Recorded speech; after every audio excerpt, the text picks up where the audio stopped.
नमस्कार प्रेक्षक हो, तुम्हा सगळ्यांचं स्वागत आहे आपल्या या यूट्यूब चॅनेलमध्ये. या मालिकेच्या आजच्या जबरदस्त अशा भागामध्ये मी तुम्हाला सांगणार आहे की सारंग आणि सावली कशा पद्धतीने आता एकत्र येणार आहेत, त्यांची स्वतःचीच मुलं त्यांना कशी एकत्र आणणार आहेत ते.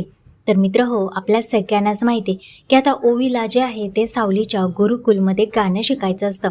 तिला फक्त आणि फक्त आता सावलीची ओढ निर्माण झालेली असते, त्यामुळे ती अमृतासोबत रोज आता तिथे गाणं शिकण्यासाठी जात असते. पण ही गोष्ट घरातल्या कोणालाही माहीत नसते. गुपचूप दोघेही गाणं शिकण्यासाठी जात असतात.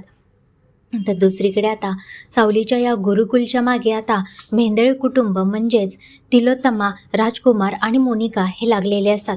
त्यांची कंपनीला हे जे गुरुकुल आहे ते हवं असतं, कारण की ती खूप मोक्याची जागा असते आणि त्यांच्या कंपनीसाठी ते गोडाऊन म्हणून त्यांना यूज करायचं असतं. तर प्रेक्षक हो, आपण जाणतो की आजच्याच दिवशी तिलोत्तमा आणि राजकुमार त्या कंपनीतून त्यांच्याकडे डायरेक्ट जाणार असतात त्यांच्याशी डील करण्यासाठी. मग ते एका ब्रोकरला पुढे पाठवतात, जिकडे जगन्नाथजी असतात गुरुकुलमध्ये, तिथे चर्चा करण्यासाठी. ब्रोकर जगन्नाथजींच्याकडे गेलेला असतो आणि त्यांना सांगत असतो की एक मोठी पार्टी आहे, ती तुमचं हे गुरुकुल खरेदी करायला बघते. तुम्ही फक्त किंमत बोला, हवी ती किंमत तुम्हाला मिळेल. संपूर्ण आयुष्य तुम्हाला बसून खायला भेटेल एवढे पैसे तिथे तुम्हाला येत आहेत म्हणून.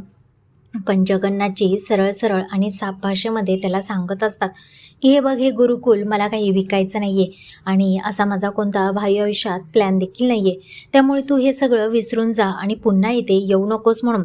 मग काय आपण पाहतो की आता इकडे जगन्नाथजी त्याला विचारतात, पण अशी कोणती पार्टी आहे की ज्याला माझंच गुरुकुल हवं आहे म्हणून.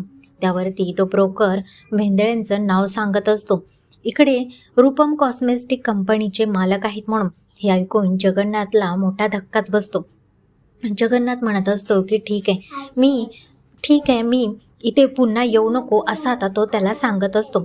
तर जगन्नाथजींच्या डोक्यामध्ये आलेलं असतं की जानबूजकर ही लोक मला त्रास तर देत नाहीत ना, म्हणून पुन्हा ही लोक इथे यायला नको. म्हणून जगन्नाथजी म्हणत असतो की मी स्वतः आता तिलोत्तमाकडे जातो आणि तिला समजून सांगून पुन्हा माझ्या गुरुकुलकडे वाकड्या नजरेने पाहू नको. तर दुसरीकडे आपण पाहतो की आता राजकुमारला त्या ब्रोकरने फोन करून सांगितलेलं असतं की राजकुमार साहेब, हे बघा, त्या गुरुकुलचे मालक हे गुरुकुल विकायला काही तयार नाही आहेत. हवी ती किंमत दिली तरीही ते गुरुकुल विकणार नाहीत असं म्हटलेलं आहे. तर राजकुमार म्हणतो ठीक आहे, मी स्वतः येतो त्यांना भेटण्यासाठी. आणि राजकुमार तिकडून आता गुरुकुलकडे जाण्यासाठी निघालेला असतो. आणि इकडे जगन्नाथजी आता तिलोत्तमाला भेटण्यासाठी तिच्या ऑफिसला निघालेले असतात. तर आता झालं असं होतं की अबीर बाहेर गेलेला असतो आणि नेमकाच राजकुमारच्या गाडीच्या समोर येतो आणि अबीर राजकुमारला सॉरी म्हणत असतो. पण राजकुमारला अगोदरच अबीरचा खूप राग आलेला असतो. त्यामुळे राजकुमार उद्धटपणे अबीरच्या समोर येतो आणि अगदी त्याच्यावरती हात देखील उचलत असतो. तितक्यात काय, पाठीमागून जगन्नाथजींची गाडी आलेली असते. जगन्नाथजी उतरून त्या ठिकाणी आलेले असतात आणि ते अबीरला म्हणत असतात, बेटा तू जा म्हणून. आणि राजकुमारला म्हणत असतात की तुला काही समजतं की नाही, अरे एवढ्याशा छोट्याशा मुलावरती तू हात काय उचलतोस म्हणून, याची परतफेड तुला चांगलीच करावी लागणार आहे.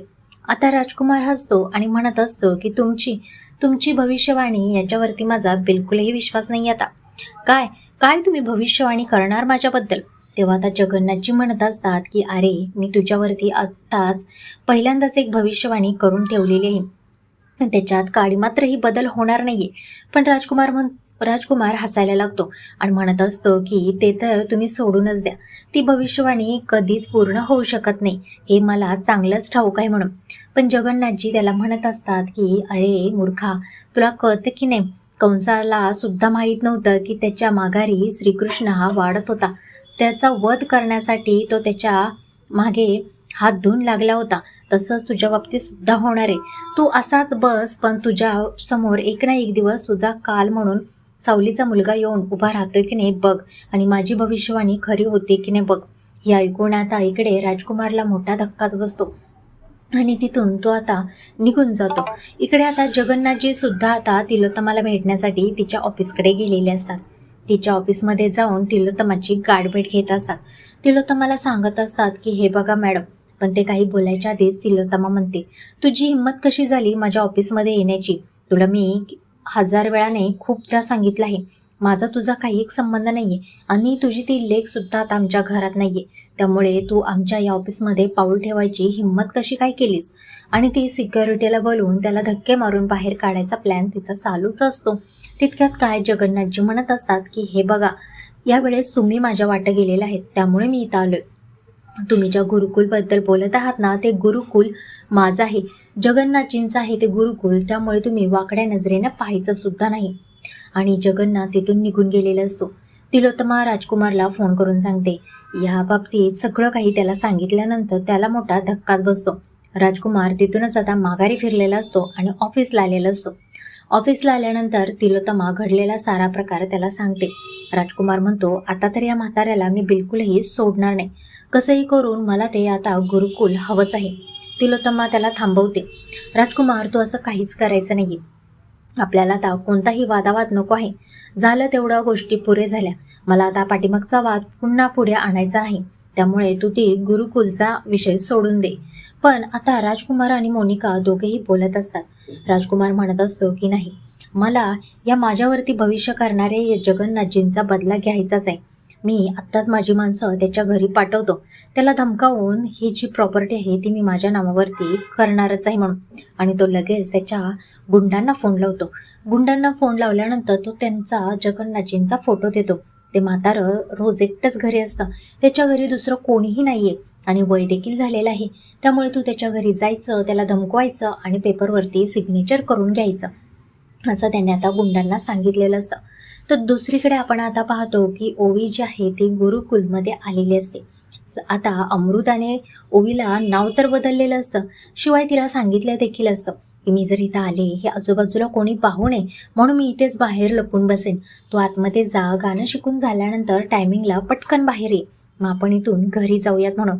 त्यामुळे सावली आणि अमृताची काही गाठभेट होत नाही.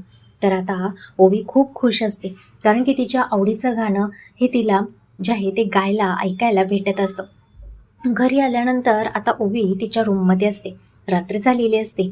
ओवीला वाटतं की आता आपली जी मॅडम आहे म्हणजे सावली, अभिरची आई, ती तिला खूप आवडत असते.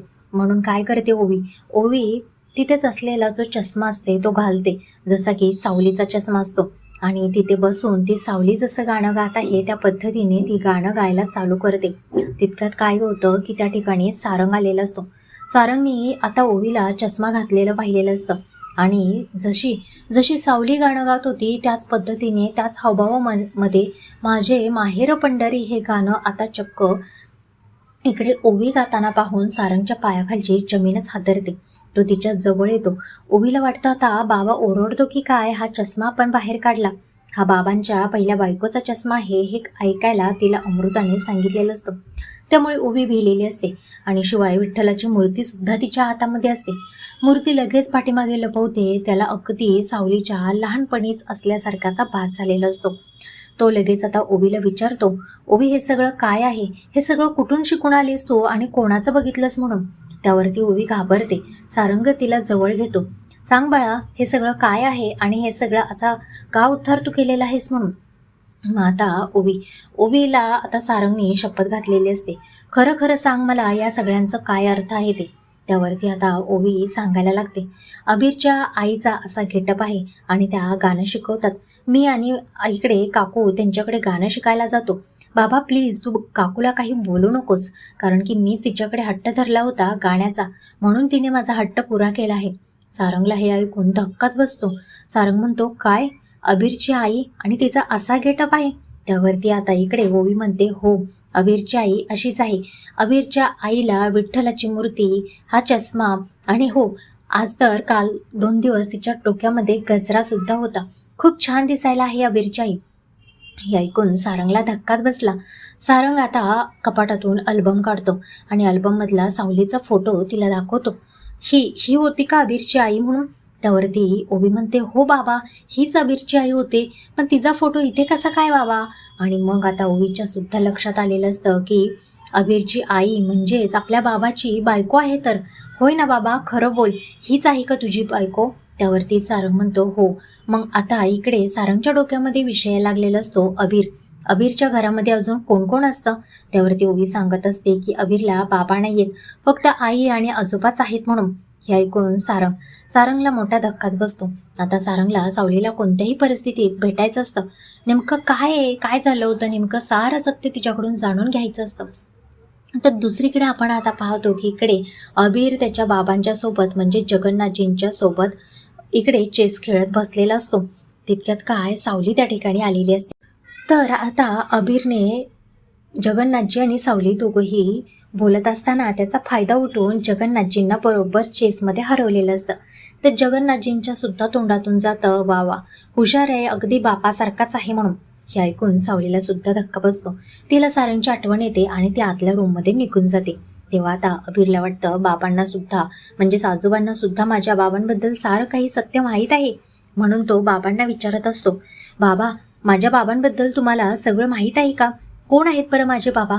मला प्लीज सांगा ना आजोबा. त्यावरती आता इकडे आजोबा सांगायला लागतात ते खूप मोठे बिझनेसमॅन होते. मग त्यांचं नाव काय होतं? मला आईने कधीच त्यांचं नाव सांगितलं नाही. मग त्यावरती आता इकडे अबीर बाबांना हात जोडतो आणि सांगत असतो की मला एकदा फक्त त्यांचं नाव सांगा, मी दुसरं काहीच विचारणार नाही. त्यावरती आता जगन्नाथजी सारंग मेंदळे हे नाव सांगतात आणि इकडे अबीरला सुद्धा आठवतं की ओवींच्या बाबाचं नाव सारंग मेंदळे आहेत म्हणून. तर मग काय अबीरला धक्काच बसतो. अबीर म्हणतो, तो तो सुपर हिरो माझा बाबा, हे कसं शक्य आहे? त्यावरती आता इकडे जगन्नाथजी म्हणतात, काय, ओवीचे बाबा तुझे बाबा आहेत? तितक्यात दरवाजा वाजतो आणि काही गुंड घरात येतात. गुंड घरात आल्यानंतर इकडे जगन्नाथजींना ते धमकी द्यायला चालू करत असतात. म्हणत असतात की बघ, ही जी गुरुकुलची प्रॉपर्टी आहे ती आमच्या नावावरती करायची. इकडे सारंग आता इकडे अबीरच्या घरी येण्यासाठी निघालेला असतो, म्हणजे जगन्नाथजींच्या घरी. आणि दुसरीकडे आपण पाहतो की इकडे ते गुंड जे आहेत ते आता जगन्नाथवरती हल्ला करत असतात. तितक्यात सावली बाहेर येते आणि ती त्या गुंडांना बरोबर ओळखते. ते गुंडसुद्धा सावलीला बघून अगदी घाबरतात आणि सावली म्हणते, जगन्नाथजी, हेच ते गुंड आहेत, यांनीच मला मारण्याचा प्रयत्न केला होता. मग काय आता इकडे जगन्नाथजी त्यांना बरोबर पकडतात आणि सांग, खरं बोल, तुला कोणी पाठवलं? ते गुंडसुद्धा दोघेच आलेले असतात, कारण की त्यांना वाटतं की घरामध्ये फक्त म्हातारा माणूस आहे म्हणून. पण इकडे आता आपण पाहतो की सावली आणि जगन्नाथजी दोघेही त्याच्यावरती चांगलाच हल्ला करतात आणि त्याला पकडतात. आणि मग काय तितक्यात दरवाजाची बेल वाजते. सारंगही त्या ठिकाणी आलेला असतो आणि तो गुंडसुद्धा सारं काही सत्य सांगायला चालू केलेलं असतं. नेमकं त्याला कोणी सुपारी दिली, कोणी मारायचा प्रयत्न केला, त्या रात्री नेमकं काय झालं, हे सावलीने सुद्धा आता सगळं उघड केलेलं असतं. सारंग आलेला असतो आणि अबीर सगळेजण एकत्र होऊन आता साऱ्या सत्याचा उलगडा झालेला असतो आणि सारंग आणि सावली पुन्हा एकत्र आलेले असतात. मित्रांनो, तर असा एपिसोड पाहायला तुम्हाला आवडेल का? आवडणार असेल तर जास्तीत जास्त व्हिडिओला लाईक करा, सबस्क्राईब करा व्हिडिओला आणि जास्तीत जास्त लोकांपर्यंत हा व्हिडिओ पाठवा. कसा वाटला व्हिडिओ कमेंट करून नक्की सांगा. धन्यवाद.